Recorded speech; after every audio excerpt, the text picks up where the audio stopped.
Hello and welcome to another Smaulgld live stream. It is Wednesday, the 27th of February 2019, and tonight's topic, gold to the moon and beyond. We're going to discuss the future of gold. But first, let's talk about the present of gold and the gold price. Well, it wasn't too exciting today. Let's take a look at the prices of gold today. The regular stock market, the equity markets were pretty much non-eventful. There was more news going on in the world. We'll get to that in a minute. In the stock markets, though, Dow was down 72 points. That's about 0.25% off. NASDAQ was up a little bit, up 5 points. That's pretty much flat. The S&P 500 was down 1.5 points. Same thing, pretty much flat. So not much movement on the equity side. And it's a little surprising given what happened during the day today, especially if there was no movement in gold. Gold actually went down today, and gold was down about $8 to $13.19, and that's about where it sits right now. It sits at $1,320. So you're down over 0.5% in gold. Silver. Let's see our silver price. Down a little bit more, which is generally what happens. Gold goes down, silver goes down a bit more. Silver down 14 cents to $15.75, and it's currently at about $15.72. The gold-silver ratio, probably not moving much, but creeping up a little bit higher. It is now at 83. No, it actually topped 84 today, 84 to 1. And actually, our discussion on gold to the moon, we're probably taking into account again some of the reasons why the gold-silver ratio is where it is. We're going to go backwards in time, and then we're going to go to the present, which we just did, and then we're going to go forward in time. Let's take a look now at the cryptos and see what they're doing and what they've... The thing about the crypto markets, they are open all day, every day, 24/7.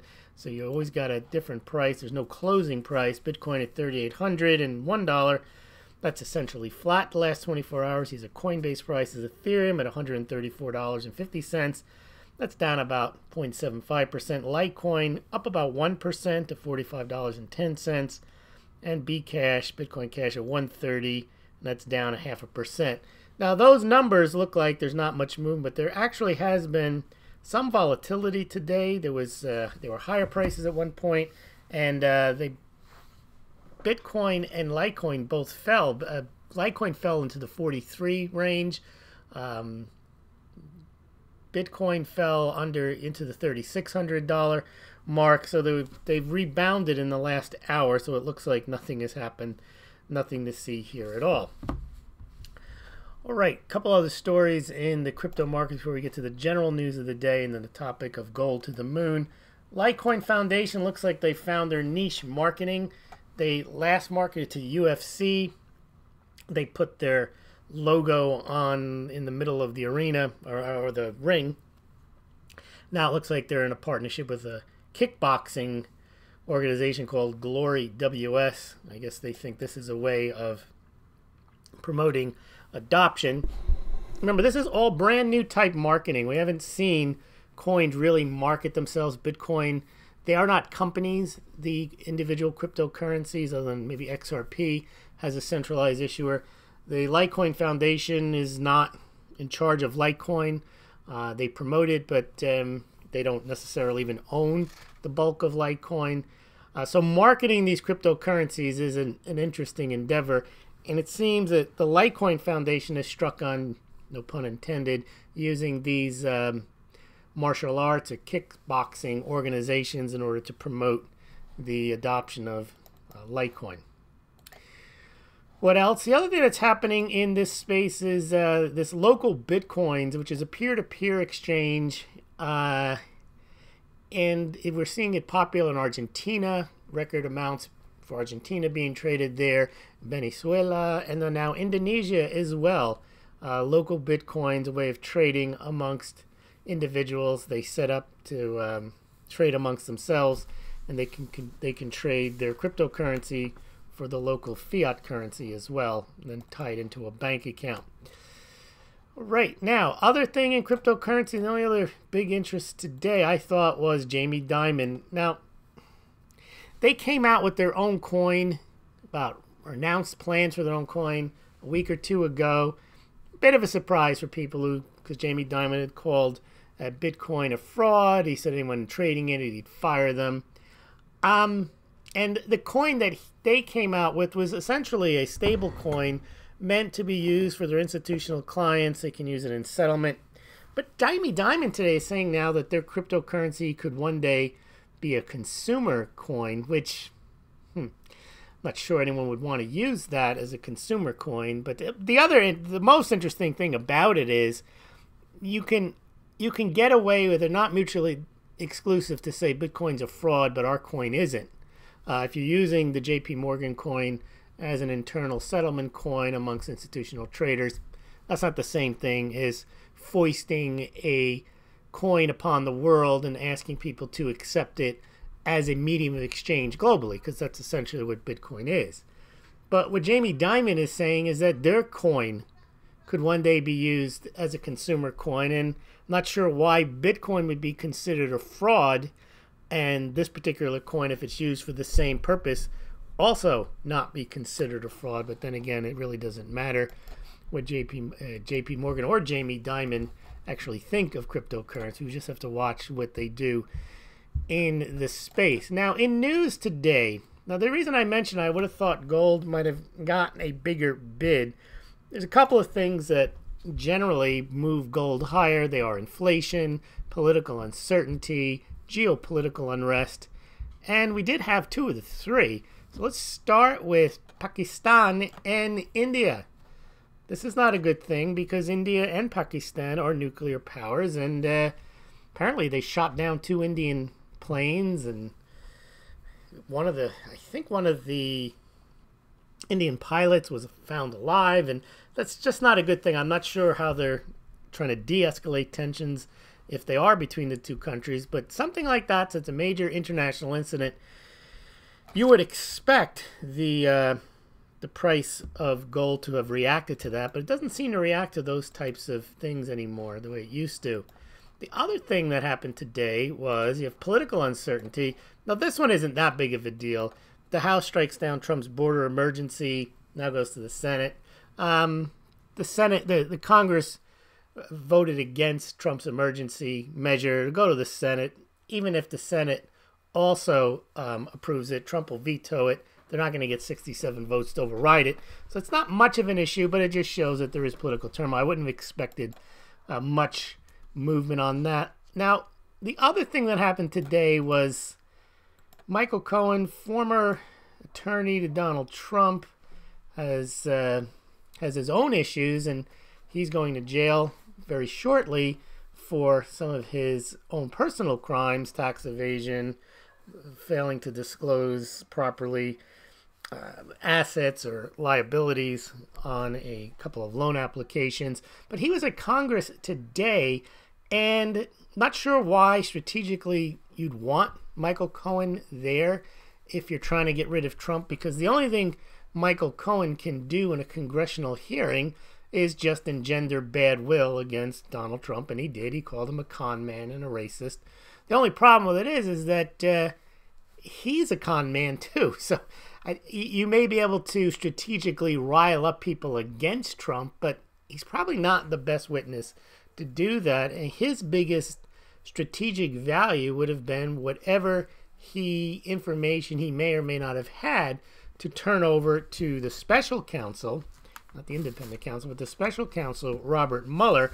That's where he would have, that's his biggest strategic benefit or potential benefit. And if he had anything really good, he probably wouldn't be going to jail. He would have received some type of immunity in order to testify. So I'm not sure how rolling him out to Congress and putting him on display where he can be attacked for his veracity. And the other thing he's going to jail for is because he lied to Congress. So to have Congress bring him back and have him as a witness after he lied to them in the most recent past, and that's one of the charges that he pled guilty to, not sure why you'd want him back. And I think in a sense it may have backfired. Clearly he may have said some things, and I saw some of it, that are damaging to Trump, make him out to be a bad guy, but people already know that. And the people that are against him, they're just going to be more riled up and say, see what a bad guy he is. But he wasn't really talking about any particular crimes. And again, that's where the Southern District of New York or the special counsel will weigh in, if at all. But the only interesting thing I think that was substantive, which would have to do with involving Donald Trump in some type of crime or conspiracy or collusion, would be that Cohen went to Prague to coordinate some type of collusion with the Russians, and that is one of the main contentions of the reason to get a FISA warrant based on the Steele dossier, that that Cohen had been to Prague in order to arrange some type of meeting. And he was asked today, and he said, I've never been to Prague. Now, he's always said that he's never been to Prague, but now he's saying it again under oath in front of the Congressional Committee, and that somewhat undercuts the idea that this is going to help undermine Donald Trump. Now, you could say, well, he's a liar. Well, yeah. But the thing is, everything he said today, whether he's a liar or not, whether he was 100% truthful or not, was in order to damage Trump. So if he wanted to damage Trump and he wanted to lie some more, he would have said, yeah, I went to Prague and I was there to try to coordinate and collude with the Russians. He didn't say that. So I'm not sure. This is going to be forgotten, I would imagine, relatively quickly. The main event is whatever the Southern District of New York or the special counsel Robert Mueller come up with, if anything. Now, the other thing that's going on in the world today is at about 9 o'clock tonight, I don't know what time that is in Vietnam, these two guys, Trump and Kim Jong-un, I think they're having some type of joint press conference. I'm not sure if they're going to announce anything. I'm not quite sure, but there's some event at 9 o'clock. We'll cover it tomorrow if anything significant comes about. So while Trump is over in Vietnam talking to his North Korean counterpart, the Senate or the congressional hearings went on with Michael Cohen. There was one good thing I did see in all of this, was the way Elijah Cummings handled a potential issue. There had been a charge of racism against, I think his name was Meadows, for something that he had presented a witness, and I can't think of the woman's name. It was a junior, one of the new congresswomen, and she accused him, or it appeared to have accused him, of racism. Meadows got upset. He demanded some type of point of order. And I think if you listen to it, I'm not going to play it. I think her name was Rashida Tlaib. I think she is from Michigan. And he stepped in between the two of them very, very adroitly. And I have to give credit for his diplomacy. I mean, he's an older gentleman, but he was chairing this this hearing. And I think he did do a good job of... I think that Meadows withdrew his complaint, and she apologized for if she had been misinterpreted. And I thought it was interesting to see, because the rest of it was just a spectacle with people calling each other liars and trying to get Cohen to say bad stuff and so on. So, all right, let's go now to our topic of the evening, gold to the moon. All right, and beyond. Now, if you think about, well, I'll ask you guys, and I know what, and I'm going to get one answer for sure. What was the first use of silver in history? What was the first use of gold in history? I'll wait for the answers in the box there. See what people say. First use for gold, or the first use for silver in history, 5,000 years ago, 6,000 years ago. Pablo says trades. Anyone else? First use of gold or silver?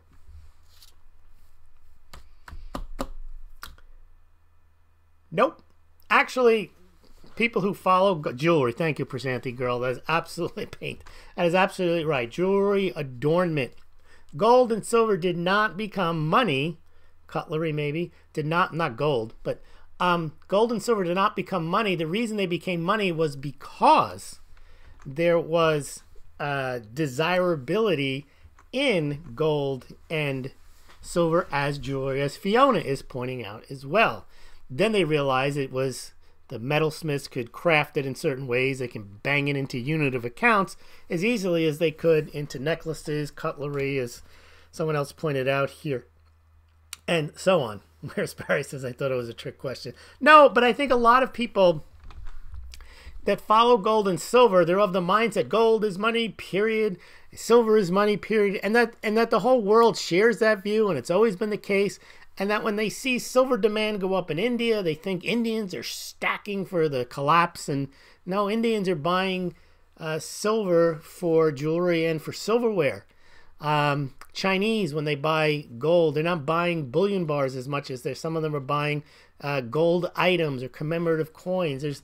There's less of a concept historically, and way back when it was for jewelry and it was for other items, and then it became money. But today, gold and silver, the biggest demand for gold is jewelry. It even tops investment demand, including the investment from central banks. And silver, the biggest demand for silver is in industry and then jewelry, and only about 10-15% of silver is for investment demand. Now, it wasn't always that way, as we've talked about on this channel. There was a period of time where gold and silver were money, period. Obviously, they were considered money. They both circulated as currencies. They backed other currencies around the world. There were silver coins, there were gold coins, there were gold certificates, silver certificates, and that's when you had your 16-to-1, 15-to-1 gold-silver ratio, because gold and silver, while they have different properties, had one thing in common, and that was they were both money. Anyone who tells you today they may have monetary properties, but they don't have the same widespread use. Now, someone made a very interesting point the other day when I used the analogy how horses once were transportation, just as gold and silver were money, medium of exchange. And they said, yeah, but governments didn't force the horses out, and the governments forced the gold and silver out. That's true. That's definitely true, but it doesn't take away from the fact that people, whether it's mandatory that people use non-gold and things other than gold and silver for money, or whether they did it on their own, doesn't really matter. There is a bit of that, though. Convenience, not just government, did move gold and silver away from a medium of exchange because it is less convenient. For thousands of years, it was the most convenient thing to have small bits of gold and silver in your possession and to carry them and to use them in trade. But in the digital age, and I'm not talking about cryptocurrencies, I'm talking about the 40s, 50s, and 60s, 70s, 80s, 90s, and so on, turn of the century, digital currencies, meaning digital dollars, wire transfers, credit cards, debit cards, they were much more convenient than lugging change around and bill notes. All right, so now we have the idea that gold and silver became money as a result of their desirability, mostly as jewelry. I mean, that was the real thing that people really valued, gold and silver. And if you yourself didn't think gold and silver was really pretty and you really weren't that big fan of it, you knew that universally people would fight wars over gold, and you knew that people like silver as well. Now, what's interesting is my argument and my thesis has been that gold and silver are no longer money. I consider them dormant money because they're not circulating, they're not used as a medium of exchange. And that is one of the characteristics of money. It's a unit of account, widely accepted, medium of exchange, fungible, durable, desirable. Well, it misses a few of those because it's not used as a medium of exchange and it's not widely accepted as currency. I mean, a quick empirical test for that, go down to your grocery store and try to buy stuff with gold and silver coins. It's not going to work. And no one else does it, even if you do manage to get your own empirical thesis tested positive because someone might accept it, try it in a few other places and ask a lot of people to do it. So it doesn't happen. The number of transactions that are done in gold and silver are de minimis in today's world. Okay, so we know that gold and silver were jewelry, then they became money because they were desired. Now, the interesting thing is, I asked you what were the first uses of silver. Still the primary uses of gold and silver are still jewelry, not money. So jewelry has outlasted money as a primary use of gold and silver. However, another question for the group. What is the number one industrial use for silver? I'll give you a hint. It's not yoga pants. Okay, well that is in electrical devices. Now isn't that interesting? Because the number one use for silver today is for electrical devices, cell phones, computers, and so on. That's only recently. And you know what used to be in the 20th century? That's right, Donald, electronics. The number one use for silver before electronics in the 20th century. What was the number one use for silver in the 20th century? Maple says best conductor of electricity. Medication says Billy Moore. Yes, it was. It was a use, but it wasn't the number one use. Some of you old enough may even remember this. Photography. Nope. Mary says money. Nope. Photography was the big use for silver. Yes. So silver has undergone a lot of different uses because it is a very valuable, very versatile metal. In the last 20 years, what has become a very big use of silver that didn't exist before? It's not electrical devices. The last 20 years, what has come out? I'm asking you another one. The last 20 years, what has been a burgeoning use for silver? Solar, says Presenti Girl. That is correct. So, you'll see how silver has gone from jewelry to money to photography to coinage to electricity to solar. Still a lot of jewelry, but seriously, it's not used in the production of circulating coins. There are investment coins like the ones you can't buy right now. The American Silver Eagles, which are now on hold because they don't have enough silver planchets. You could check out the blog post and the YouTube we did the other night about hints of a silver shortage. So that's silver. Now let's go over to gold. Gold, same thing. Gold started out as jewelry. Gold had many uses. Gold is also a very versatile metal, just like silver. Gold is less used because it is more expensive. Gold has some tremendous properties and it would be used more, but it's just too expensive to be used in wide-scale application. Now, why do we say gold to the moon and beyond? That's not a question. That's an open-ended question. Maybe you can try to answer it, but I'm not looking for an answer to that. Well, we all know that copper and silver conduct electricity. Copper is very useful too. Copper has a monetary history too. But a lot of people don't know that gold also conducts electricity. And we'll get to your question, Donald, on when we get to at the end. We'll go through the questions. I do see them flying by, but we'll answer those questions when we finish with this gold to the moon bit here. Gold is also a conductor of electricity. And because of that, gold is very useful to put into devices where you're concerned about rust, tarnishing, ones that you really can't replace. And well, why is that useful? Because copper's a lot cheaper. Well, if you're going to send something, an electronic device, into outer space, you're not going to be able to fix it. You're not going to be able to go and bring it back. Once it's out there, it's out there. Space station, stuff like that. So they rely heavily on gold for the conducting of electricity because it will not corrode. It will not tarnish. We know that gold is nearly indestructible. So while it may not be the best, it's a pretty good. It is a pretty good electrical conductor.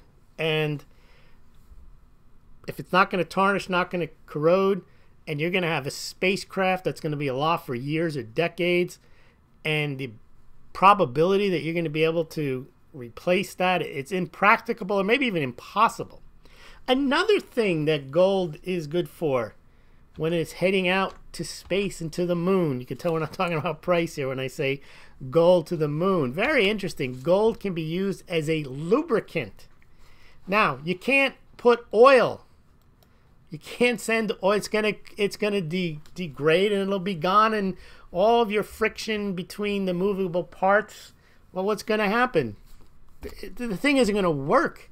The oil, you know, why do you think you change oil? Because it doesn't last forever, right? So gold actually acts as a lubricant in spacecrafts. It doesn't degrade, doesn't evaporate due to the radiation in outer space. And remember, gold's properties remain intact. So gold can be flattened, it could be mixed with other things down to 0.000001 of an inch. Thin films you can put in there, and it can be placed between mechanical parts and serve as a lubricant. Also, gold in astronauts' helmets. Very interesting. The picture, let me show you a picture of what I'm talking about. Gold is very useful to deflect that kind of solar radiation and heat. Let me show you a picture here. I think we had it when we first started it. Let's get a picture. Here we go. Check it out. He's got that thin layer of gold on his helmet there, and that will reflect the infrared radiation, the solar heat. They also put that on the spacecraft itself.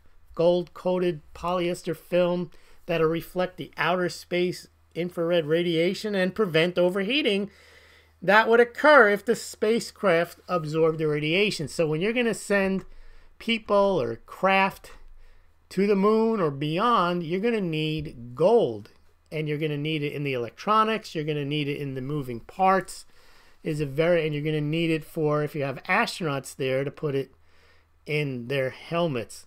So it's not a big use for gold, but it clearly shows the properties of gold, and in a sense that's a very unique property. Silver wouldn't work. Copper clearly wouldn't work. Silver lubricants, not the same thing.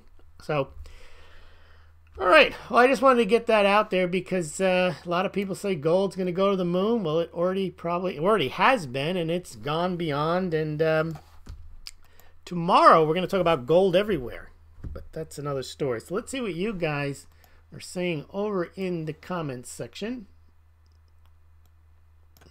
Okay. All right. All is one is here. Pablo is here. Pablo says, hi, Lewis. Crazy testimony today. Cohn was a dog bone today. Every teeth on him for the prize. Yeah, I'm not sure that was the smartest thing for that. I think I think he's angling to get some type of reduced sentence. I'm not sure what he can actually offer. Remember, if there's an ongoing investigation, he's not supposed to be saying anything. So everything that he said must have been pre-approved. And I'm not sure, other than to try to do damage to Trump, why he would testify before Congress, because they also would have access to a lot of information. Now, whatever's going to be in the Mueller report, they'll either get or they won't get, but they're not going to get anything special from Cohen, so I'm not sure what the purpose of having him there today was. All right. And then it's not good for him, because if he's really trying to not slither away, but just go away and put this behind them, I'm not sure going in front of Congress and having half the congressmen call him a liar and bring up all of his lies again, I'm not sure that that was the smart thing. Although there was some speculation that they were saying he's there because he wants a book deal, and a few Congress people asked him, will he swear that he won't take a book deal or movie deal, and he said no.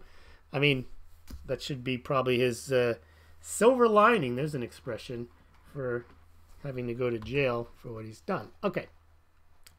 Donald is here. Philip Quinn, Lewis is the gold standard. Great info always.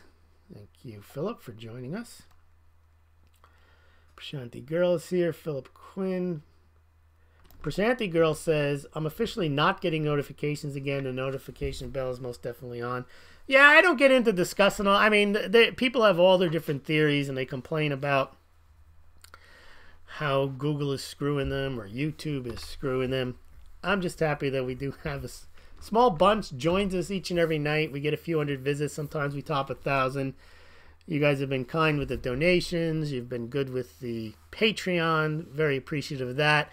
And some of you have also been good with purchasing your precious metals through my affiliate links. And I get $20 per transaction. I don't make a lot of money off of that.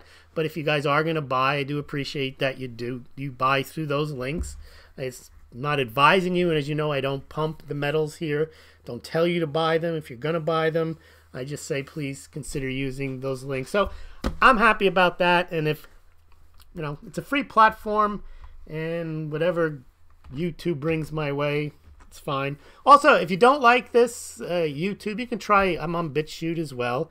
I do post all. You can't participate. There's no live stream. But if those of you are picking it up the next day, wouldn't hurt to go over to BitChute to pick it up the next day.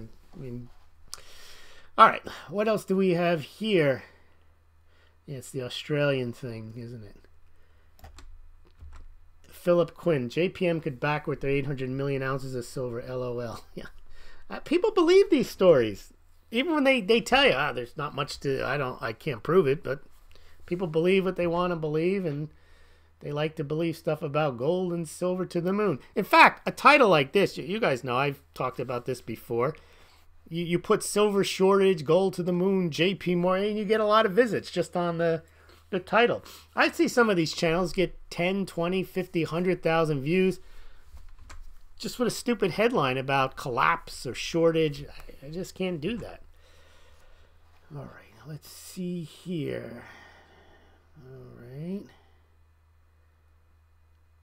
Colin will be back with SDNY. Yeah, I'm not sure what his usefulness is. I mean, he's already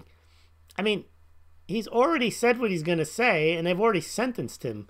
So it's like, I think they said one of the congressmen asked them, there's still a chance that he can get a reduced sentence. But Cohen asked like a rhetorical question. This is like this is going to help me. I don't know. I mean, I really don't understand what the purpose of having him in front of Congress today was. I don't know if it was for his benefit, whether it was for public consumption. I don't know. I look at things strategically and not politically, and I'm just wondering what the strategic advantage was to have him go up there knowing that half the Congress were going to trash him and the other half were going to try to make him seem to be empathetic. I mean, yeah, okay, so he's against Trump too, and like they are, but you could bring other people into, I don't know. It just didn't seem to be a strategic move. To the moon, Alice, says Donald in Mexico. All right. First use of gold was to throw at the enemy. I don't think so there. Maple Hedgehog. Should I get 2 10-ounce bars of silver or 1/4 ounce gold tomorrow? I can't decide. Well, I can't help you with that. Is that the right price, though? 2 10-ounce bars. What would that get you? Let's see. 2 10-ounce bars. What's the price? $15.80. You multiply that by 2. Well, that's going to cost you, yeah, $300 some odd, and then a 1/4 ounce. I would answer that, and it's not investment advice. Depends on what you already have already. All right, silver is an antimicrobial medicine. That is true. Antibacterial qualities there. He's thinking about 10-ounce Royal Canadian Mint bars. Okay. Well, if you are going to buy, look at the link below there. I'm not advising you to buy either, but there is a link, SD Bullion or Money Metals Exchange, and you can click on that and make your choice. All right, 13 minutes. And 13 minutes late, got to go back and lag watch. Now, Rioni is from Norway, I believe.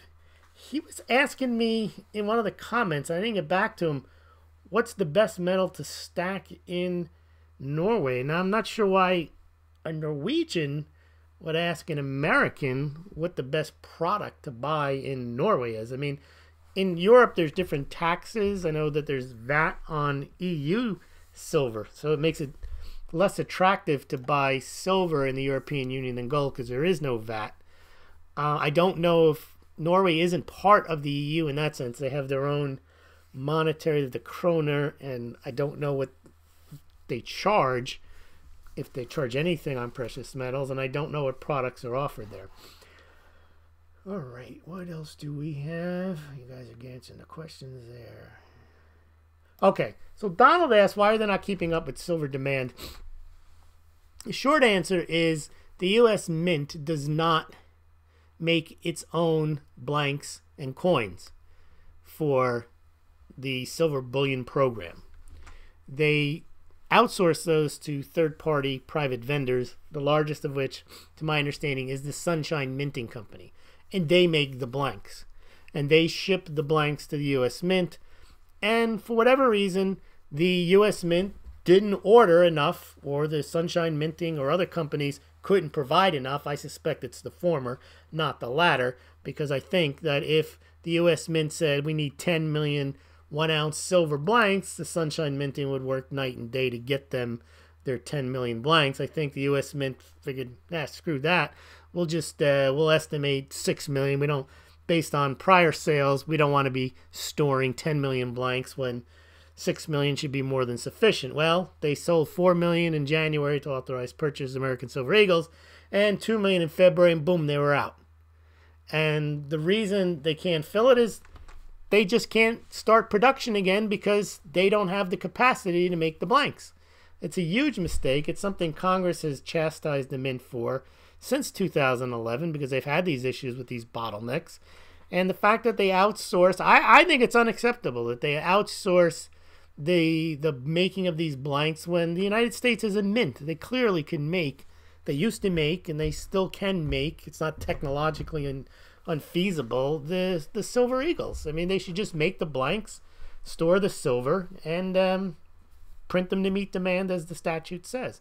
But instead, they outsource. They think it's more efficient. Well, it's not more efficient. Remember, any business, it's not more efficient if you can't meet demand for 3 weeks. That's not more efficient. Maybe efficient when you are meeting demand, but you would never have this if they were making their own silver blanks. So now also the 5-ounce America the Beautiful coins are delayed to the end of March when they're normally out by the end of February. Why? They rely on the same thing to make the 5-ounce blanks. So that's what's happening. That's why they're not keeping up with silver demand. All right. Wow, a lubricant. Isn't that interesting for Santa Girl? Yes. Okay. Didn't know that was real gold. Too many comments here. Let me see if I can get back to the comments. Okay. Hedgehog. Jack. I've heard the algorithm Google uses correlated, which means a vocabulary you type into your computer. I don't know what that means. Maple Hedgehog. Yup, I tuned in because of the headline. I was scared. I want gold, but I can't afford the moon. Yeah, it's a bit disingenuous, but the thing is, it's factual. Gold has gone to the moon, and it's gone beyond, so I don't feel that bad about the headline. And the information that I give, I attempt to give it as factual and as objective as possible. Whether I'm discussing the news or whether I'm discussing precious metals, I'm not trying to pump it or sell it or just pointing out what I see. And this information about gold to the moon, this I've seen in many places. The World Gold Council has covered this, geology.com, about the uses of gold in outer space. Okay. Fiona Whalen says gold is already to the moon. $1,300 per ounce is crazy expensive for most people. You know, that's a misnomer, though. When I think one of the selling points that people have for silver over gold is that silver is cheaper. Well, okay, but then buy copper because copper is cheaper than silver. It's all a matter of where one price is now, not just relative to the other, but if gold goes from $1,300 to $2,600 and you have 1 ounce, well, and you have $1,300 to invest, then it goes to you doubled your money. Well, so I don't have $1,300 to invest. Okay, I only have $130. Well, then if you buy a tenth of an ounce, it goes to $260. You've doubled your money. But I can buy for $130. The theory goes 8 or 9 ounces of silver, and then therefore you feel richer. But silver still has to double and has to go to $30.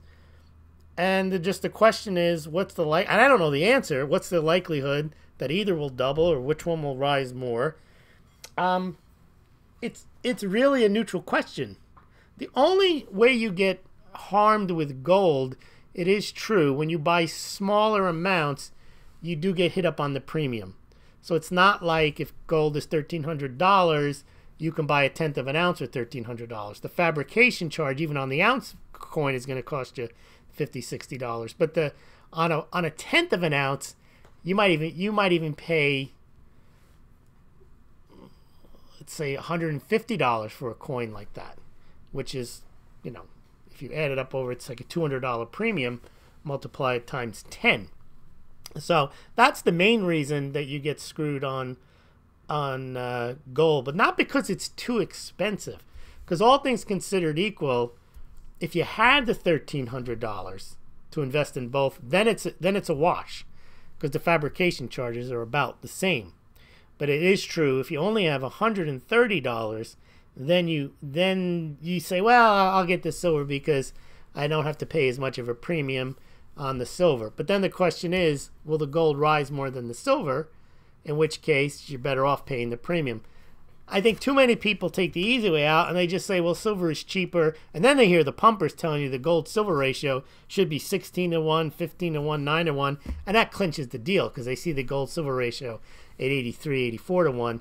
But I've been going on about this for about 6 or 7 years. The gold-silver ratio has gone from 50 to 60 to 70 to 80. It'll probably hit 90 to 1 at some point. But it is a good question. And it is a common thought that gold is too expensive and that silver is cheap. But then you have to ask yourself, is silver cheap for a reason? And we've gone through potential reasons there. One of the reasons is the investment component of silver is very low, 10-15% of overall demand. However, investment doesn't necessarily drive the price of a particular commodity. Palladium has no monetary investment demand, really. And, that's gone up 3 or 4-fold. And silver could do the same thing, just like cobalt or lithium. They're not monetary metals.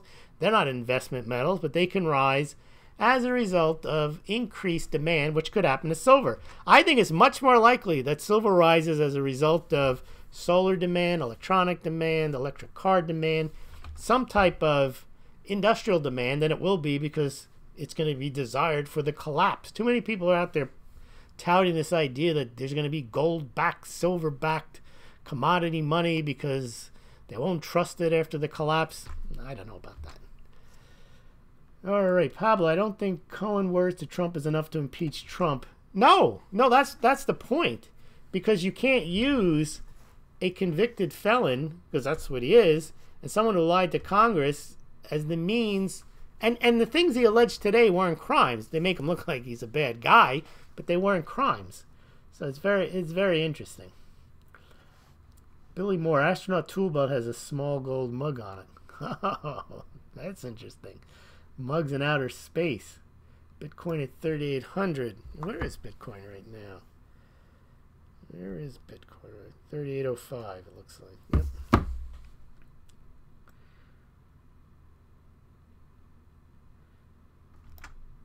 What else do we have? They sell coins, not even pure, and sells via collector's house. Samuel, who's it? Who sells coins? Oh, our mints are mafia. Okay, so the Norwegian mint, I see what you're saying. They sell coins, not even pure. You mean they sell like a sterling silver 92% coin and sells via collector's house? Samuel, who's it? No way. All right. Tax me get. Hey, let's see. U.S. Mint does not want to stock. Yes, Donald's right. U.S. Mint does not want to stockpile. But is it really stockpiling to order 10 million blanks instead of 6? I mean, I don't know. Interesting.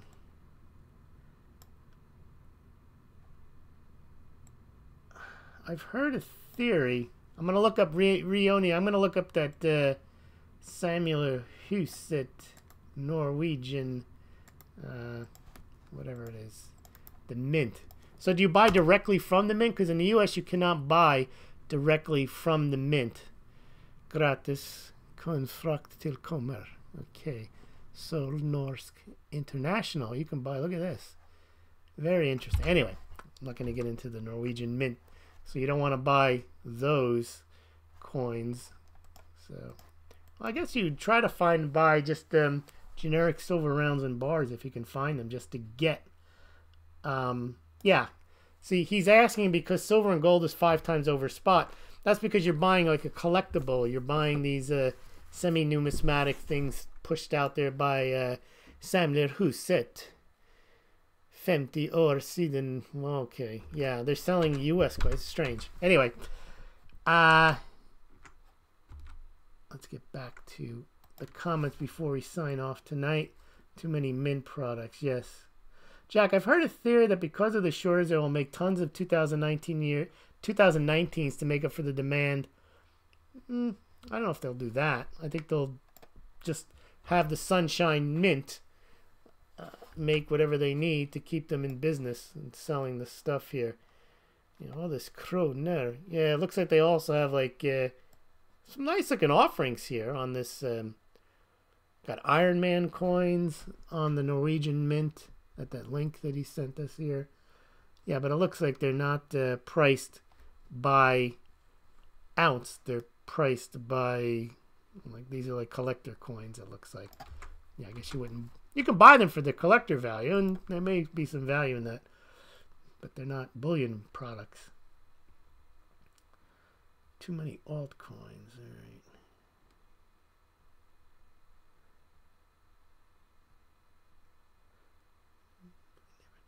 Sorry, I'm dead air there. I'm just going through the comments. I don't see anything that requires me to respond. I do see Crypto Shrugged Off. So I buy, but gold places and pawn shops, let them know you pay spot and cash. They will call as they buy at 90% spot at times. Yeah, I don't know what the pawn situation is in Norway, though. So, all right. I think that's about it here. Yes, indeed. Oh, Ann is here, joining us late. Thanks for joining in. Yes, I want to thank everyone for joining me today, and we will see you again tomorrow night. We do this each and every evening around 7 o'clock, 8 o'clock at night. We're back tomorrow. I think we're going to do gold everywhere. So don't miss that tomorrow. Set the reminders, whether you get the reminder from YouTube or not. Just set it mentally, set it on your iPhone. Make a note to yourself, 7 o'clock, Smaulgld every evening, Smaulgld Eastern Standard Time. This weekend, Saturday night silver with Smaulgld. We'll have Saturday night silver with SD Bullion. We'll have on James Henry Anderson to go through some of the top selling silver products. And then I think the week after, next week, I have an interview with Sean at SGT Report. I don't think I've been on SGT Report in maybe 2 or 3 years. I used to be on there about once a year. So look forward to that as well. Thank you very much, and we will see you tomorrow night.